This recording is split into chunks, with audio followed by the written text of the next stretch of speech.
ದಲಿತ ಸಮುದಾಯ ನಾಯಕರು ಕೊಟ್ಟಿರಲ್ಲ ಸರ್, ಕೊಟ್ಟಿದ್ದೀರಾ? ಒಂದು ರಾಜಕೀಯ ಅವಕಾಶ ಕಲ್ಪಿಸಿ ಕೊಟ್ಟಿದ್ದೀರಾ ಸರ್, ಇದ್ರ ಬಗ್ಗೆ ಏನು ಹೇಳ್ತೀರಾ ಸರ್? ಥರ ಏನಿಲ್ಲ, ಕಾಂಗ್ರೆಸ್ ಪಕ್ಷದ ಸಿದ್ಧಾಂತ ಅದು ಸರ್ವರಿಗೂ ಸಮಬಾಳು ಸರ್ವರಿಗೂ ಸಮಪಾಲು ಅಂತ. ಆ ತತ್ವದಡಿನಲ್ಲಿ ಹುಡುಗ ಒಳ್ಳೆಯವನಂಗೆ ಕಾಣಿಸ್ತಾ. ಯಾಕಂದರೆ ಬೇರೆಯವ್ರ ಥರ ಬೇರೆ ಬೇರೆ ರೀತಿಯಲ್ಲಿ ನಡ್ಕೊಳ್ತಕ್ಕಂಥ ಇದನ್ನು ನಡವಳಿಕೆಯನ್ನು ನೋಡಲಿಲ್ಲ. ಒಂದು ಅವಕಾಶ ಮಾಡಿಕೊಡೋಣ ಅಂಥೇಳಿ ಮಾಡಿಕೊಟ್ಟಿದ್ದೀವಿ. ಯಾಕಂದರೆ ನಮ್ಮೆಲ್ಲ ದೂರಿತ್ತು, ಬರೀ ಮೇಜರ್ ಕಮ್ಯುನಿಟಿ ಅವ್ರಿಗೆ ಕೊಡ್ತಾರೆ, ಇವರು ಬರೀ ಒಕ್ಕಲಿಗರು ಲಿಂಗಾಯತರಿಗೆ ಕೊಡ್ತಾರೆ ಅಂತಕ್ಕಂಥದ್ದು ದೂರಿತ್ತು. ಆ ದೂರನ್ನು ತೊಡೆದಾಕ್ಬೇಕಲ್ಲಪ್ಪ, ಅದಕ್ಕೆ ಗುರುತಿಸಿದ್ದೀವಿ. ಒಂದು ಸಣ್ಣ ಸಣ್ಣ ವರ್ಗಗಳು ಕೂಡ ಇದಾವಲ್ಲ ನಮ್ಮ ತಾಲೂಕಿನಲ್ಲಿ, ಹಿಂದುಳಿದ ವರ್ಗಗಳನ್ನು ಕೂಡ ಗುರುತಿಸಿದ್ದೀನಿ. ಬೆಸ್ತರಿಗೆ ಒಂದು ಕೊಟ್ಟಿದ್ದೀನಿ, ಆರ್ಯ ವೈಶ್ಯ ಇವ್ರಿಗೂ ಕೊಟ್ಟಿದ್ದೀನಿ, ಲಿಂಗಾಯತರಿಗೂ ಒಂದು ಅವಕಾಶ ಮಾಡಿಕೊಟ್ಟಿದ್ದೀನಿ, ನಮ್ಮ ಉದ್ದೇಶವರ ಸುಪುತ್ರರಿಗೆ. ಮತ್ತು ಅಧ್ಯಕ್ಷ ವಿಚಾರ ಬಂದಾಗ ಒಳ್ಳೆ ಹುಡುಗ, ಯಾವುದೇ ಅವನ ಕೈ ಬಾಯಿ ಹಾವಭಾವ ಎಲ್ಲ ಕರೆಕ್ಟಾಗಿ ಇಟ್ಕೊಂಡಿದ್ದಾನೆ ರಾಜಕಾರಣವಾಗಿ. ಅಂಥವ್ರು ರಾಜಕೀಯಕ್ಕೆ ಅವಶ್ಯಕತೆ ಐತೆ, ಬೆಳಿಬೇಕಂತವ್ರೆಲ್ಲ ಮುಂದೆ ಬರಬೇಕು. ಯಾರು ಕೈ ಬಾಯಿ ಶುದ್ಧ ಇಟ್ಕೊಂಡು ನೇರವಾದಂಥ ರಾಜಕಾರಣ ಮಾಡ್ತಾರೆ ಅಂಥವ್ರ ಅವಶ್ಯಕತೆ ನಮಗೈತೆ, ನಮಗೈತೆ ಇರುವ ಸಮಾಜಕ್ಕೈತೆ. ಅದಕ್ಕೆ ನಾವು ಸ್ವಲ್ಪ ಗುರುಸಿ ಅವ್ರನ್ನ ಮಾಡ್ತಕ್ಕಂಥ ಕೆಲಸ ಮಾಡೋದು. ಸರ್, ಈಗ ಮಾಡಬೇಡ ಒಬ್ಬರು ವ್ಯಾಪ್ತಿಯಲ್ಲಿ ವೈಜಿಗುಡ ಕೆರೆ ಮೂಲಕ ನೀರು ಹರಿಸೋದಕ್ಕೆ ಮುಂದಿನ ತಿಂಗಳು ಚಾಲನೆ ಕೊಡ್ತೀವಿ. ಈಗ ಇನ್ನೂ ಡೇಟ್ ತೊಗೊಂಡಿಲ್ಲ, 13ನೇ ತಾರೀಕು ಡೇಟ್ ಕೇಳಿದ್ದು. 13ನೇ ತಾರೀಕಿನ ಬೇರೆ ಇದಕ್ಕೆ ನಿಗದಿ ಆಗಿದೆ. ಬಹುಶಃ 20ನೇ ತಾರೀಕು DCM ಅವ್ರ ಕೈಲಿ ಚಕ್ರಬಾವಿಯಲ್ಲಿ ಕಾರ್ಯಕ್ರಮ ಮಾಡ್ತಾಯಿದ್ದೀವಿ. ಅಲ್ಲಿ ಲಿಫ್ಟ್ ಇರಿಗೇಷನ್ಗೆ ಚಾಲನೆ ಕೊಡ್ತಾಯಿದ್ದೀವಿ. ಈ ಕುದೂರು ತಿಪ್ಸಂದ್ರ ವ್ಯಾಪ್ತಿಗೆ ಸರ್ ನೀರು ಹರಿಸೋದು ಅದ್ಯಾವಾಗ ಡೇಟ್? ಅದು ಎತ್ತಿನಹೊಳೆದು ಈಗಾಗಿದೆ, ಟೆಂಡರ್ಗೆ ಹೋಗಿದೆ. ಅದು ಕೂಡ ಎತ್ತಿನಹೊಳೆಯಿಂದ ನೀರು ಕೊಡ್ತಕ್ಕಂಥದ್ದು, ಕೆರೆ ತುಂಬಿಸ್ತಕ್ಕಂಥದ್ದು, ಅದು ಟೆಂಡರ್ಗೆ ಹೋಗಿದೆ. ಅದನ್ನು ಕೂಡ ಇನ್ನೇನು ಶೀಘ್ರದಲ್ಲೇ ಅದು ಟೆಂಡರ್ ಆದಮೇಲೆ ಅದನ್ನು ಕಾರ್ಯಕ್ರಮ ಅನುಷ್ಠಾನ ಮಾಡ್ತೀವಿ. ಇನ್ನು ಬೇರೆ ಬೇರೆ ಕಾರ್ಯಕ್ರಮ ಆಗೋಲ್ಲ. ಬಸ್ ಡಿಪೋ ಇರ್ಬೋದು ಕುದೂರಿನಲ್ಲಿ, ಮತ್ತು KPSC ಬಿಲ್ಡಿಂಗು ಇವ್ರು ಕಟ್ಕೊಟ್ಟಿರೋದು ಟೊಯೋಟೋದವರು, ಮತ್ತು ಸ್ಟೇಡಿಯಮ್ಮು ಅಲ್ಲೂ ಒಂದು ಇದೇ ರೀತಿ ನಮ್ಮ ಗೌರಮ್ಮನ ಕೆರೆ ರೀತಿ ಅಲ್ಲಿರ್ತಕ್ಕಂಥ ಒಂದು ಕೆರೆನೂ ಕೂಡ ಅಭಿವೃದ್ಧಿ ಮಾಡ್ತಾಯಿದ್ದೀವಿ. ನಮ್ಮ ಜನಗಳಿಗೆ ಸಾರ್ವಜನಿಕವಾಗಿ ನಮಗೆ ಬೆಂಗಳೂರಲ್ಲಿ ಸೇರೋ ಸವಲತ್ತುಗಳು ಹಳ್ಳಿಗಳಲ್ಲೇ ಸಿಗಬೇಕು, ಆ ರೀತಿ ಒಂದು ಅವಕಾಶ ಮಾಡಿಕೊಡ್ಬೇಕು ಅಂತ ಮಾಡಿದ್ದೀವಿ.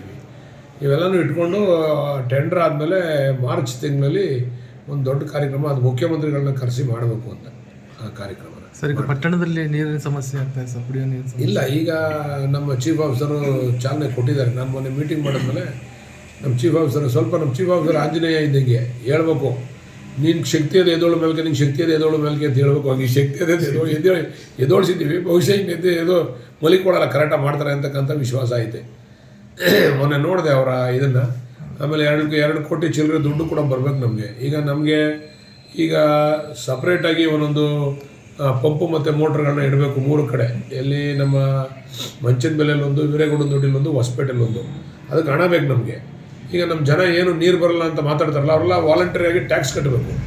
ನೀವು ಟ್ಯಾಕ್ಸ್ ಕಟ್ಟಿ ನಿಮ್ಮ ಸೇವೆ ನಾವು ಮಾಡ್ತೀವಿ. ಟ್ಯಾಕ್ಸ್ ಕಟ್ತಾನೆ ನೀವು ದುಡ್ಡೇ ಕಟ್ತಾನೆ ನಮಗೆ ನೀರು ಬೇಕು ಅಂದರೆ ಕಷ್ಟ ಆಗ್ತದೆ ಮ್ಯಾನೇಜ್ ಮಾಡಲಿಕ್ಕೆ. ಈಗ ಬೋರ್ವೆಲ್ಗಳ ಅವಶ್ಯಕತೆ ಇರೋ ಕಡೆ ಟೆಂಡರ್ ಕೂಡ ಕರೆಯೋದಕ್ಕೆ ಹೇಳಿದ್ದೀನಿ. ಅದಲ್ಲದೆ ಈಗ ಸಪ್ರೇಟು ಪಂಪು ಮೋಟ್ರ್ ಇಟ್ಕೊಂಡಿದ್ದಾರೆ. 2 ಕಡೆ ಏನೋ ಇದೆ, 1 ಕಡೆ ಇಲ್ಲ. ಈಗ ದುಡ್ಡು ಕಟ್ಟಿದ್ರೆ ಸಂಪೂರ್ಣವಾಗಿ ಕುಡಿಯೋ ನೀರಿನ ವ್ಯವಸ್ಥೆನ ಬಗೆಹರಿಸ್ತೀವಿ. ಆಮೇಲೆ ಇದನ್ನು ಕೂಡ ಟ್ರೀಟ್ಮೆಂಟ್ ಬೆಡ್ ಇದೆಯಲ್ಲ, ಇದರಲ್ಲಿ ಕುಡಿಯೋ ನೀರಿಗೋಸ್ಕರ ಅದು ಕೂಡ ಕೆಲಸ ನಡೀತಾ ಇದೆ. ಪಾಪ ಯಾರು ಏನೇನೋ ಮಾತಾಡೋದು ನೋಡಿದೆ ನಾನು. ಅದು ಕೂಡ ಕೆಲಸ ಮಾಡ್ತಾಯಿದ್ದೀವಿ. ಅದು ಹಿಂದೆ ಎಲ್ಲ ಫುಲ್ ಕಿತ್ತೋಗಿ ಸರಿಯಾದ ರೀತಿ ಇರಲಿಲ್ಲ. ನಾವು ಬಂದಮೇಲೆ ಅದನ್ನು ಅದನ್ನು ತೊಗೊಂಡಿದ್ದೀವಿ. ಅವನು ಕಾಂಟ್ರಾಕ್ಟ್ ಹತ್ರ ಮಾತಾಡಿದೆ, ಇನ್ನೊಂದು 15-20 ದಿವಸದಲ್ಲಿ ಅದನ್ನು ಮುಗಿಸ್ಕೊಡ್ತೀನಿ ಅಂತ ಹೇಳಿದ್ದಾನೆ. ಸಂಪೂರ್ಣವಾದಂಥ ವ್ಯವಸ್ಥೆ ಮಾಡಿದ್ದೀವಿ. ನಾವು ಬಂದಮೇಲೆ ಕರೆಂಟನ್ನು ಕೂಡ ಸಪ್ರೇಟಾಗಿ ಅದಕ್ಕೆ ಕೊಡ್ತಕ್ಕಂಥ ಕೆಲಸ ಮಾಡಿದ್ದೀವಿ. ಜನ್ರೇಟರ್ಗಳನ್ನ ಇಟ್ಕೋಬೇಕು ಅಂದರೆ ಜನ್ರೇಟರ್ಗಳನ್ನ ಮೇಂಟೈನ್ ಮಾಡೋದು ಅಷ್ಟು ಸುಲಭ ಅಲ್ಲ. ಜನ್ರೇಟರ್ನ ಕೆಟ್ಟೋಗ್ಬಿಡೋದೆ ಅಂತಾರೆ, ಅದೆಲ್ಲಿ ಕೆಟ್ಟೋಗೋದೆ ಅಂತ ಚೆಕ್ ಮಾಡಿಸ್ತೀನಿ, ಕೆಟ್ಟೋಗಿದ್ರೆ ರಿಪೇರಿ ಮಾಡಿಸ್ತೀನಿ. ತಾಲೂಕಿನಲ್ಲಿ ರಸ್ತೆ ಅಭಿವೃದ್ಧಿ ಕಾರ್ಯಗಳು ನಡೀತಾ ಇದೆ. ಆದರೆ ವೀರನರೊಡ್ಡಿಯಿಂದ ಮುಂಚೆ ಮೇಲೆ ಆಗಿದೆ. ಅದು ಪೂಜೆ ಮಾಡ್ತೀವಿ. ಆಯಿತು, ಟೆಂಡರ್ ಆಯಿತು, 8 ಕೋಟಿ ಈಗ ಪೂಜೆ ಮಾಡ್ತೀವಿ. ಅದನ್ನು ನಮ್ಮ ಉದ್ದೇಶ ಏನಂತಂದರೆ ಅದನ್ನು ಅಗಲ ಮಾಡಬೇಕು ಅಂತ ತೀರ್ಮಾನ ಮಾಡಿದ್ದು. ಆ ಪ್ರವೇಶಲ್ಲಿ ಅಪ್ಲೋಡ್ ಮಾಡಿ ಫಾರೆಸ್ಟ್ ಜಾಗ ಬಿಡಿಸ್ಕೊಂಡು ಸ್ವಲ್ಪ ಅಗಲವಾಗಿ ಮಾಡಬೇಕು ಅಂತ. ಬಟ್ ಅವರೇನೋ ಫಾರೆಸ್ಟ್ನವ್ರು ಸ್ವಲ್ಪ ಕಿರಿಕಿರಿ ಮಾಡ್ತಾರೆ. ಅದು ಆಯಿತು, ನಿಮ್ಮದು ಆಯಿತು.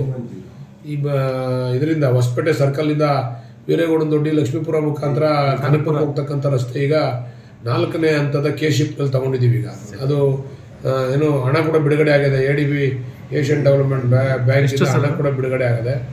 ಅದು ಸುಮಾರು 400 ಕೋಟಿ ವೆಚ್ಚ ಇರಬೇಕು. ಅದು ಈಗ DPR ಮಾಡ್ತಾವ್ರೆ. ಬಹುಶಃ ಮುಂದಿನ ತಿಂಗಳು ಅದನ್ನು ಟೆಂಡರ್ ಕರೀತಾರೆ ಭಾಳ ಉತ್ತಮವಾದಂಥ ರಸ್ತೆ. ನಿಮ್ದೆಲ್ಲ ಬೈಪಾಸ್ ಮಾಡಿಬಿಟ್ಟಿದ್ರು ವೀರೇಗೌಡ ದೊಡ್ಡಿನೆಲ್ಲ. ನಾನೇ ತಪ್ಪಿಸ್ದೆ. ನಾವು ಕಾಂಪನ್ಸೇಷನ್ ಕೊಟ್ಟರು ಪರವಾಗಿಲ್ಲ, ಊರೊಳಗಡೆ ಹೋಗಿ ಹೊರಗಡೆ ಹೋದರೆ ಊರುಗಳೇ ಹಾಳಾಗ್ಬಿಡ್ತವೆ, ಊರುಗಳು ಇಂಪ್ರೂವ್ ಆಗಲ್ಲ ಅಂತೇಳಿ ವೀರೇಗೌಡ ದೊಡ್ಡಿ ಮತ್ತು ಲಕ್ಷ್ಮೀಪುರ ಎರಡನ್ನೂ ಬೈಪಾಸ್ ಮಾಡಿಬಿಟ್ಟಿದ್ರು. ತಪ್ಪಿಸಿ ಊರೊಳಗಡೆ ಅದನ್ನು ಮಾಡ್ತಕ್ಕಂಥದ್ದಕ್ಕೆ ಅವಕಾಶ ಮಾಡಿಕೊಟ್ಟಿದ್ದೀರಿ. ನೀವೆಲ್ಲ ಸಹಕಾರ ಕೊಡಬೇಕು. ಉತ್ತಮವಾದಂಥ ರಸ್ತೆ ಆಯ್ತದೆ, ಚೆನ್ನಾಗಾಯ್ತದೆ. ನಾವು ರಾಮನಗರಕ್ಕೆ ಒಂದು 20 ನಿಮಿಷದಲ್ಲಿ ರಾಮನಗರಕ್ಕೆ ಹೋಗ್ಬೋದು. ಆ ರಸ್ತೆ ಆಗ್ಬಿಟ್ರೆ 20 ನಿಮಿಷದಲ್ಲಿ ರಾಮನಗರಕ್ಕೆ. ದಳವಾಯಿಕೆರೆನೂ ಅಭಿವೃದ್ಧಿ ಇದೆ. ದಳವಾಯಿಕೆರೆನೂ ಕೂಡ ಈಗ ಟೂರಿಸಮ್ಗೆ ಡೆವಲಪ್ ಮಾಡಬೇಕು ಅಂತ ತೀರ್ಮಾನ ಮಾಡಿದ್ದೀವಿ. ಈಗ STR ಅದನ್ನು ಅಭಿವೃದ್ಧಿ ಮಾಡಬೇಕು ಅಂತ ತೀರ್ಮಾನ ಮಾಡಿದ್ದೀವಿ. ಅದನ್ನು ಕೂಡ ಗಮನ ಹರಿಸ್ತಾ ಇದ್ದೀವಿ. Okay, thank you sir. Thank you.